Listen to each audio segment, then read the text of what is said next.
My name is Sophia. I'm 32 years old and an art teacher at a high school in Oregon. All my life, I've believed that family is irreplaceable. Especially the bond I shared with my grandmother, the woman who taught me how to brew mint tea, embroider handkerchiefs, and cherish the sparkle of sunlight through glass windows. But that belief shattered just 1 week after she passed away. My grandmother Eleanor lived in an old farmhouse from the early 20th century, with a wide porch and a garden full of fragrant lavender. She used to say, "This house will be yours, Sophia, because you're the only one who sees it with your heart." Her words felt like a whisper in the evening breeze, as I stood hesitating on the worn steps, still clutching the express-delivered envelope from the lawyer's office. The lawyer had just finished reading the will. In it, my grandmother had clearly left the house to me, but before I could even react, my mother, Carol, casually reached for the set of keys on the table, as if it was her given right. "I know you're emotional, but let's be realistic, Sophia," she said in a voice as sweet as syrup but cold as ice. "This house needs too many repairs. Your father and I just want to spare you the burden." I looked at her, then at my father, Walter, who simply lowered his head, avoiding my eyes, his hands nervously clasped together. They were talking about my grandmother's house, the place I grew up in every summer, like it was just another convenient item to be boxed away. "I don't need to be protected," I said, my voice trembling. "Grandma left me this house. It's in the will. I have the right." A scoff came from the corner of the room. My brother Brandon leaned against the doorway, arms crossed, not even trying to hide his mocking smile. "Soph, do you even know how high the property taxes are here? With your teacher's salary, holding onto this house is just a fantasy." The scent of lavender still lingered faintly in the air. Less than a month ago, Grandma and I were sipping tea in the back room, and she was telling me about her first love with a gentle smile. And now, I was watching my family tear apart her memory like it was a pile of clearance sale leftovers. "You can't do this," I blurted out, my voice nearly choking. "Actually," my sister Vanessa cut in, face void of any remorse, "Mom and Dad have legal authority over the estate. They have power of attorney. The transaction's already been made." I felt the blood drain from my face. "What transaction?" "We found a buyer," my mother replied quickly, adjusting her silk collar like everything was already settled. "It's a great offer, above market value. The paperwork is signed. There's nothing more to discuss." I tightened my grip on the envelope in my hand. I hadn't opened it yet, because per instructions I had to wait until after the reading of the will. It had been sent by Grandma's lawyer, and she had written clearly, "Only open after everything has been said." "Get out of my grandmother's house," I said, my voice barely above a whisper, but the whole room seemed to freeze. "Don't be dramatic, Sophia." My father spoke for the first time, his voice dry. "We're still a family." I let out a hollow laugh that echoed through the heavy silence. Families don't do this to each other. They left the house one by one, but I could see relief in their eyes. My mother was the last to leave, but she paused at the doorway, turning back to say with a cryptic tone, "We're meeting the buyer tomorrow to hand over the keys. You should come. It'll be better for you to face reality." When the door closed, I stood there in complete silence. I sank into Grandma's favorite floral armchair and slowly opened the envelope. Inside was a carefully folded piece of paper and a small brass key. "My dearest Sophia, if you're reading this, then everything has happened just as I expected. But don't worry. I've left you something they don't know about. It will help you reclaim what's rightfully yours. Check beneath the third brick on the garden wall, the one with the carved sparrow. Love always finds its way, if you have enough faith." My heart pounded. Grandma always said, the truth doesn't need to shout. It just needs someone brave enough to listen. It seemed she had prepared for every possibility, and now it was my turn to act. I stood up, still clutching the key. The sun was setting behind the trees, casting soft golden light across the house walls. This house hadn't finished telling its story, and I would be the one to listen to it until the very end. It was already dark when I stepped into the garden, holding a small flashlight and the brass key Grandma left me. The crisp early-season air made me shiver, but my heart burned with determination. Each step on the mossy stone path took me back to childhood summers, watering plants with Grandma, picking up fallen petals, listening to her speak of the things grown-ups hide in places no one notices. I stopped at the old stone wall at the edge of the garden, the one where she used to sit quietly and embroider. Running my fingers over the bricks in the dim light, I searched for the carved sparrow. It took a few minutes, but at last, my fingers brushed against an oddly smooth curve, just as she'd written. A brick with a sparrow spreading its wings. I gently pried with my fingertip, and to my surprise, the brick came loose easily. Inside was a small tin box wrapped in vintage-patterned silk fabric. My heart pounded. I opened it to find a thick bundle of documents tied with a blue ribbon, a USB drive, and a handwritten note. My dear Sophie, they will try to take everything from you, but they don't know I was one step ahead. Inside these pages is the truth that the law cannot ignore. Take them to my lawyer, Abigail Hart. Trust no one else but her. Love you, Grandma Eleanor. Without hesitation, the next morning, I drove to Abigail's office, a small but elegant building in the heart of the city. Miss Hart was a woman in her early 40s, her brown hair neatly pinned back, and her sharp eyes looked like they could read every thought. When I placed the documents on her desk and explained everything, she stayed silent for a long moment, then began flipping through the first few pages. Less than 10 minutes later, her expression changed noticeably. Sophia, she said, her voice serious. Your grandmother was incredibly thorough. This document is a legally valid codicil to the original will. It was notarized 6 months before her passing. I straightened in my seat. Does it say anything specific? She nodded. A very clear clause. The house cannot be sold without your direct, signed consent, verified by a designated third party. Me. Even though your parents held power of attorney before, this clause was written to override any decision in case of a conflict of interest. I held my breath. But they said the deal was done. They gave me a copy of the sale agreement with my signature. Abigail silently flipped another page, then slid a photocopy of the contract across the desk to me. The signature at the bottom bore my name, but I instantly recognized that it wasn't my handwriting. The S was in that distinct swooping style my mother always used. I shivered. Can it be proven as forged? I asked, my voice dropping low. Absolutely, Abigail replied. If you have proof you weren't here on the date the papers were signed, this goes beyond an unauthorized sale. This is signature fraud, and the legal consequences are serious. I nodded, my hand tightening. I was in Denver that day. I have the plane ticket, hotel receipts, even social media check-in photos. I have everything. She gave a slight smile.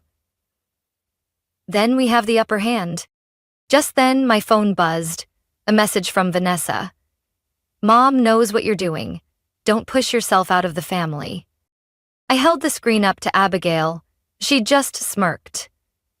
A textbook move from someone who's scared. You should be prepared. When faced with the truth, some people react more extremely than you'd expect. We started making a plan immediately.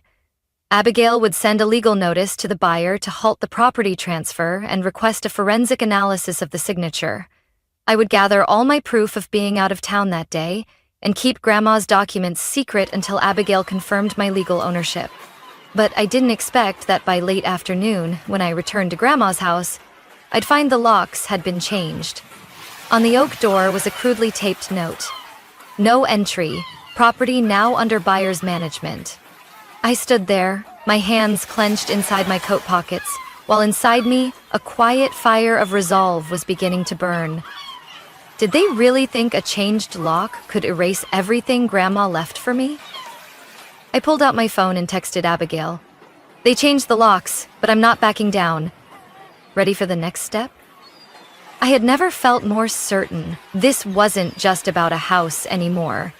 This was a wake-up call, that sometimes the people closest to you are the very ones willing to erase you from their lives if it gains them something. And I, Sophia Bennett, wasn't going to let that happen. On Monday morning, I returned to Abigail Hart's office. She was already waiting, eyes sharp with determination, as if ready for a legal battle since sunrise. "The buyer's name is Daniel Grayson," she said as I sat down. "Real estate investor from Sacramento. He wired a deposit and plans to take possession of the house in 3 days." I frowned. "Does he know I didn't sign the sale papers?" Abigail shook her head. "There's no indication he's aware, but we'll find out. I've arranged a meeting with him here this afternoon.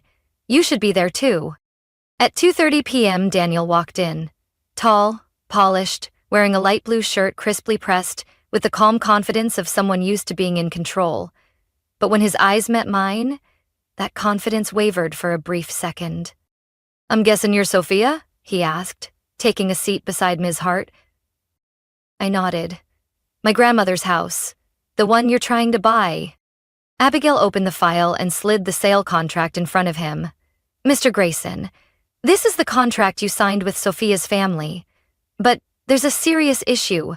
The signature representing the legal owner has been forged." Daniel furrowed his brow, his eyes scanning the signature. "Is it hers?" I spoke up. "That signature isn't mine. And on the day the contract was signed, I was in Denver. I have solid proof." A moment of silence passed. Daniel looked me straight in the eye, then turned to Abigail. "You're saying forged?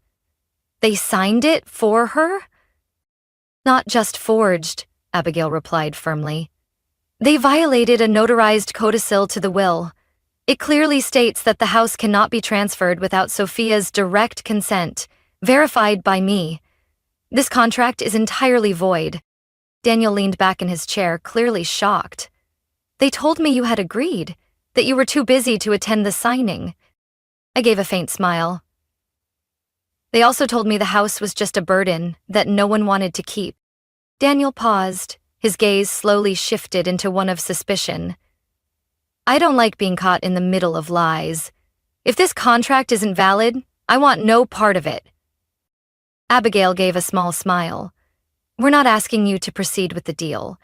But if you're willing to clarify what you were told by the sellers, it could be legally significant."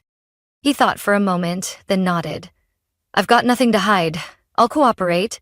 But you should know. Over the past few weeks, your mother kept pressuring me to sign quickly. She said there was a financial urgency, and if I delayed, she'd go with another buyer." I looked at Abigail. "She was trying to rush everything before I found out." Daniel nodded, pulling out his phone. "I've got the whole chain of emails and texts. I can print them and sign a statement if needed." Abigail jotted down notes in the file. "We'll need everything, both content and timestamps, especially anything that mentions Sophia." Daniel picked up a folder he had brought. "I also have this. There's a line where she says, 'We are the rightful heirs. The girl won't be able to interfere. This deal is for the good of the whole family.'" I felt a tightness in my chest. A short sentence, but calculated and cold. To them, I was nothing more than an obstacle in their transaction. Daniel looked up, his gaze softening. "I'm truly sorry. If I had known something was wrong, I wouldn't have gotten involved." I nodded. "It's not your fault. You were just used, like I was." Abigail gathered the documents, arranging them neatly. "Thank you, Daniel. Your testimony and evidence will be extremely helpful." He stood, shaking hands with us. "If you need anything else, just reach out. I don't want to help anyone take something that doesn't belong to them." Once he left, the office fell silent again. I leaned back in my chair, my eyes still on the file on the desk. "So they really went this far," I said slowly. "Forging my signature, lying to the buyer, pushing me out of my own grandmother's house." Abigail looked at me, her expression resolute. "And now it's time for you to take everything back. They didn't count on you fighting back." I pressed my lips together, then stood. "I won't let my grandmother down. They think a few documents can erase everything, but they forgot one thing." Abigail raised an eyebrow. "What?"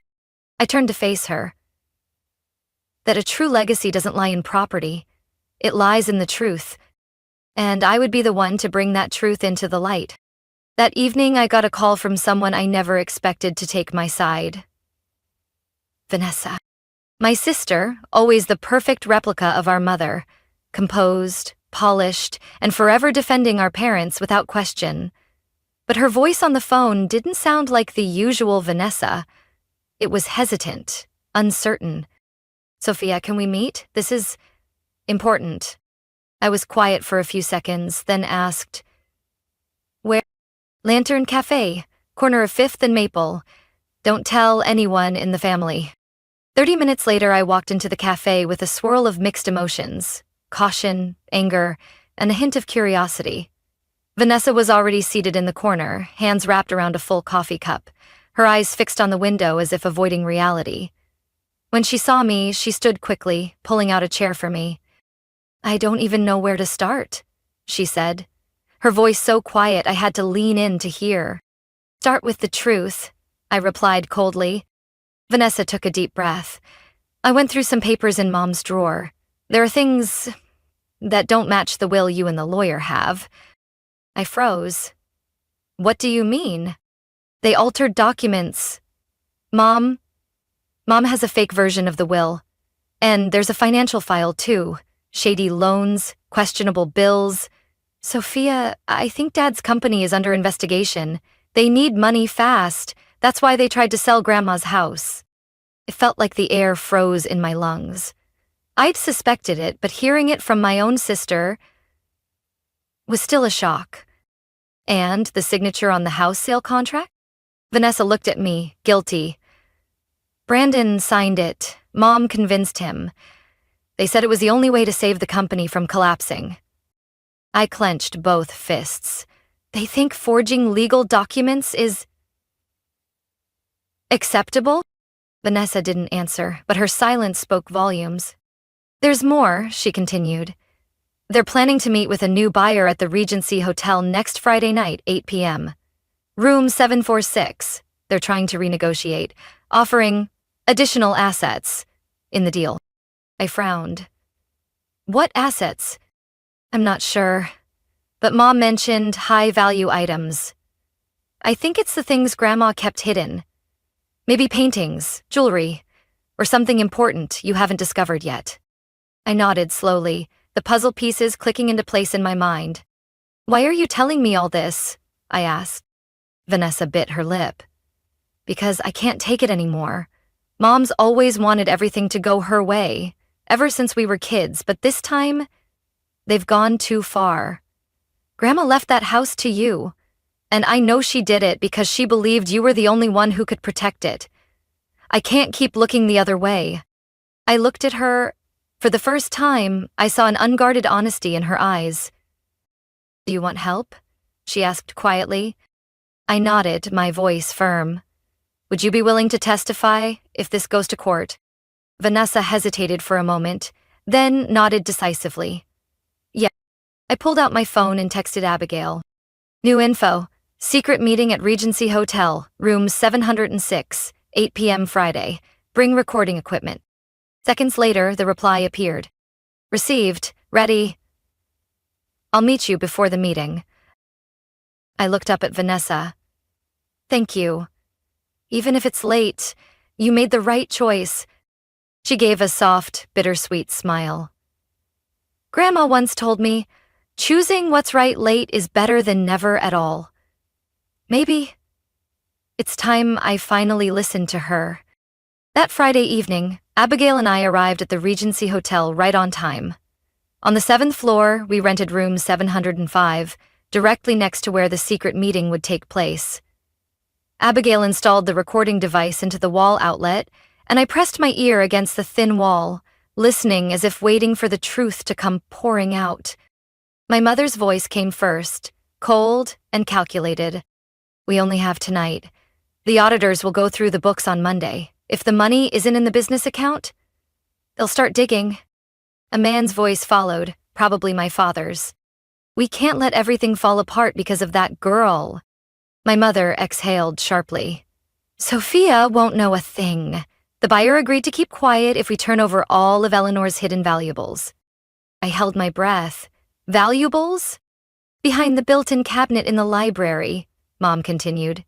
Eleanor had a collection of pre-war artisan crafts, worth hundreds of thousands. I looked at Abigail. She had recorded the entire exchange, and her eyes flashed with satisfaction. "We've got what we need," she whispered. "Now we just bring it to light." I nodded, my heart pounding. My family had thrown away every moral line to hold on to something that no longer belonged to them. But they'd forgotten one thing. I was no longer the easily led little girl I used to be. I was the one Grandma trusted, and I wouldn't let her down. The voices from room 706 carried through the paper-thin wall. Each word cut through my memories of family like a blade. My mother spoke again, this time without her usual calm tone. "We can't let anyone discover the collection. If they trace the origin, it'll link back to all the old transactions. If Sophia finds them, everything falls apart." I turned to Abigail, her eyes lighting up again. She quickly scribbled notes, each stroke bold and deliberate. "That collection, what is it really?" I whispered. Abigail shook her head. "We'll find out soon enough." On the other side of the wall, my father chimed in. "Are you sure they're still in the house? Eleanor might have moved them somewhere else." "No," my mother responded quickly. "She didn't have the time, and she thought she could hide them longer. But I know that house better than anyone. The library room, the wall behind the bookshelf. There's a hidden compartment. We'll go there tomorrow morning before the auditors arrive." I heard footsteps, papers shuffling, then the sound of water being poured, followed by a new male voice, clearly the buyer's representative. "But I need assurance. If those are truly antique paintings, their value is no less than $1 million. I won't transfer anything until they're verified." My mother spoke slowly. "You'll get the paintings, but you are not to contact anyone connected to Sophia. She no longer has any rights." Abigail motioned with her hand, then pointed at the clock. "Almost 8:30. She pulled out her phone and whispered, "We've got enough on tape. We need to leave before they wrap up." We slipped out of the hotel through the back elevator, unnoticed. On the way back to the office, I didn't say a word. I just held tight to the bag containing the recording, evidence of a crime covered up for years by my own flesh and blood. Once we were back at the office, Abigail immediately extracted the audio file and saved it onto 3 separate devices. She wasn't taking any risks. "Do you think my grandma knew about all this beforehand?" I asked, curled up in a chair, eyes gazing out the nighttime window. Abigail nodded. "Without a doubt. Eleanor didn't just revise her will. She deliberately added a clause to block the sale. That tells me she knew exactly what they were planning." I swallowed hard. "And she hid the paintings inside the wall. Because if they were discovered, your entire family could face investigation for tax evasion, money laundering, or worse, trafficking undocumented artwork." Abigail opened a drawer and pulled out a list. "Your grandmother had been in contact with an appraiser named Helen Reeves. This is a handwritten letter she wrote 6 months ago. It lists several paintings possibly belonging to a collection that's been missing since the 1940. I shivered. She knew what they were doing, and she tried to save everything in silence. Abigail looked at me for a long moment, then gave a small smile. "And she believed you would be the one to protect that legacy when the time came." The next morning, we arrived at my grandmother's house with a court-issued authorization and a temporary protection order to prevent anyone from interfering with a property under legal dispute. The first person we saw was my brother Brandon, standing awkwardly at the front door, a set of keys fumbling in his hand. "What are you doing here?" I asked, stepping in front of him. Brandon froze, his eyes darting from Abigail back to me. "Mom said she needed something checked in the library. I was just following instructions." "And the forged signature on the sale contract? Were you just following instructions then too?" I asked, my voice catching in my throat. Brandon bit his lip. "I'm sorry, Soph. I know I messed up. But everything was falling apart. The company, the debts were piling up. Mom said if we didn't come up with the money, there'd be an investigation." And the solution was selling off Grandma's last memory? I shook my head. You had a choice, and you picked the wrong side. Abigail stepped forward, holding out the court order. From this moment on, all activity on this property requires written approval from Sophia. Any attempt to enter, remove, or alter anything inside is a legal offense. Brandon lowered his head and handed over the keys. I took them and stepped into the house with a strange feeling. The soft scent of lavender was still there, Grandma's portrait still hung in the center of the room, but this time, I wasn't walking in as her granddaughter. I was walking in as the keeper of the truth. We headed straight for the library, where the walls were lined with antique books and muted sunlight filtered through the windows. I ran my hand along the wooden trim behind the third bookshelf, the spot my mother mentioned during the meeting. A soft click echoed. A small compartment opened behind the paneling. Abigail shone a flashlight inside. There were 4 rolled-up paintings in protective tubes, a wooden box engraved with Eleanor B., and a sealed envelope with a red wax stamp. I picked up the envelope, my fingers trembling. On the front, in my grandmother's handwriting, were the words, "For Sophia, when you're ready to face the truth." I opened it. Inside was a single note, written in her familiar script. It's not the paintings, but the story behind them that must be protected. And the truth, no matter how long it's buried, will always find the light. I looked up, my throat tight with emotion. Abigail smiled. We're going to bring that truth into the light. And I knew this was only the beginning. 3 days later, we submitted all the evidence we had gathered to the Portland City Police. Abigail personally presented the audio recording of the meeting, a copy of the forged contract, and the list of valuable paintings my grandmother had hidden. Works suspected to be linked to an illegal art trafficking network dating back to the 1990s.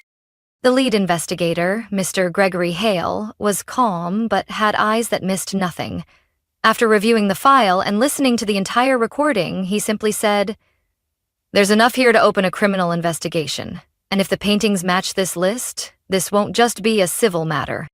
That very evening, he requested we accompany him to the Arlington Hotel, where my parents were scheduled to meet the buyer for the transfer of additional assets, the hidden art collection. Abigail concealed a recording device in her coat pocket, and I had my phone already set to video mode. Vanessa came with us, clutching a folder of documents she had quietly copied from our mother's office. She was the first in our family to break the silence, and now she wanted to see it through. We stepped into the meeting room on the 14th floor just as my mother was pulling a fabric-wrapped painting from a suitcase.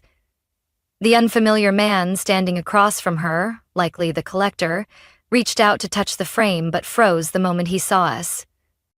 My mother turned around, her face going pale the instant she spotted me, Abigail, and Vanessa entering. "What is this?" she asked, voice calm but her hand tightening around her bag strap.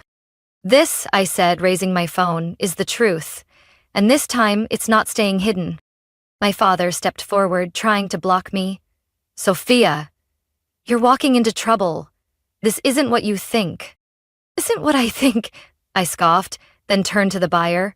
"Did you know the pieces you're planning to buy are listed as missing since 1948, according to records from the National Art Crime Database?"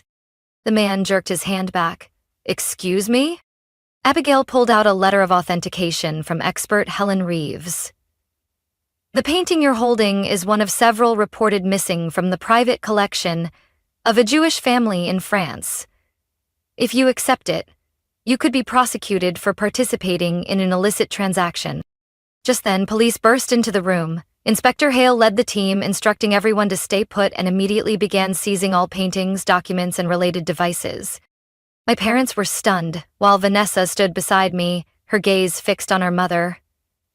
"I used to think you did this for the family, but I was wrong. You were only trying to save your own power." My mother met her eldest daughter's eyes, her voice hardening. "I did everything for you." "No," I cut in. "You did everything to hide the truth, that this family was built on things no one dared to talk about, but today, That ends. My father dropped his hands and slowly sank into a chair, as if all strength had drained from him. Your mother didn't lie, he whispered. We made mistakes, but it was to protect the company.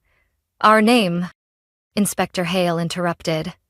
Mr. Bennett, we have evidence that your company used fake invoices, shipped counterfeit art to Europe, and received authentic works through furniture import routes. This is organized money laundering and doing it for the family doesn't exempt you from the law. Suddenly, the doors swung open. Brandon, my brother, entered with a tense expression. He looked at no one but me. Sophia, he said, I'm here to make a statement. Mom and Dad didn't act alone. There are other partners involved. I have documents. Abigail stepped forward to collect the stack of papers from him. I looked at Brandon, the same person who once forged my signature, and asked quietly, Why the change of heart? He sighed. Because I don't want to keep pretending. Everything Grandma did, she did for us. And me, I only ever listened to Mom. But now, I realize that silence is a form of complicity too. Inspector Hale accepted his statement and asked Brandon to stay for a full report. The art buyer left the room shortly after, leaving behind all documents and confirming his willingness to cooperate with the investigation. As police began collecting evidence, I walked over to my mother. She was still standing, arms crossed, her eyes not angry, just tired. Why you? She asked softly. I looked her in the eye. Because Grandma trusted me. Because I never saw that house as a possession. I saw it as memory. As the last proof of honesty in a family that got too comfortable hiding things. She didn't say another word. Abigail signaled for me to head out as officers began sealing the art crates. Vanessa gave my hand a light squeeze as we exited the hotel, and Brandon followed silently behind, his eyes fixed on the first signs of everything crumbling. But inside, I knew. This wasn't collapse, it was awakening, and I wasn't going to let it be silenced again. 2 months after the Arlington Hotel raid, my life changed completely. My parents, Carol and Griffin Bennett, were sentenced to 6 and 8 years in prison, respectively, after agreeing to cooperate with authorities and expose the full scope of the illegal art dealings they'd been part of. Under the direction of federal investigators, more than 10 others were arrested, including 3 major business partners of my family's furniture company. Individuals who had used wooden shipping containers as a front to smuggle art across borders for nearly a decade. Bennett & Co., once my father's pride, was now officially dissolved. The remaining legal assets after liquidation, including factories, trucks, and commercial properties, were redistributed by the court, with the majority returned to the estate of my grandmother, Eleanor Bennett. I was formally declared the sole heir to her entire personal estate, including the old house and the art collection, which had been appraised at over $3,400,000 by the insurance agency. I stood in the living room as the late afternoon sunlight streamed through the patterned glass windows, casting reflections on the freshly painted white walls.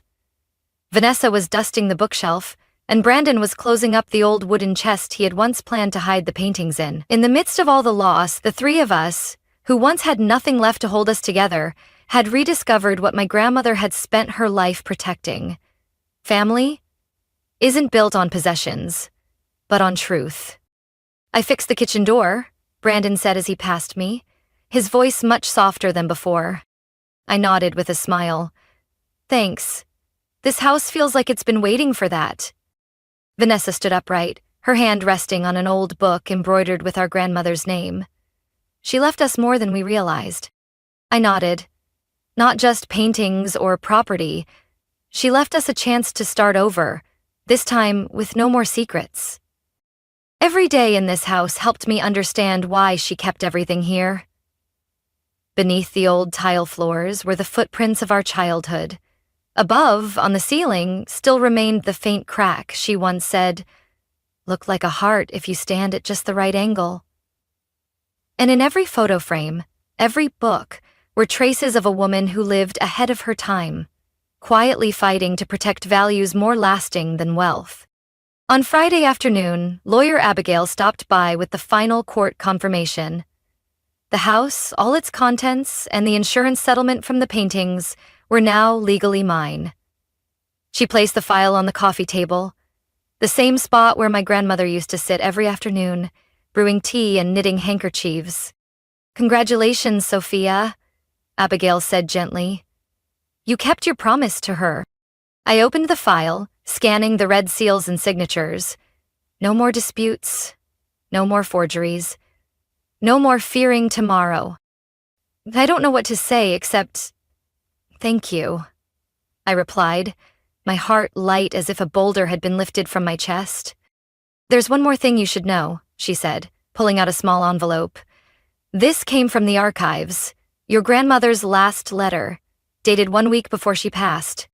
I took the envelope and opened it. Her familiar handwriting appeared on cream stationery.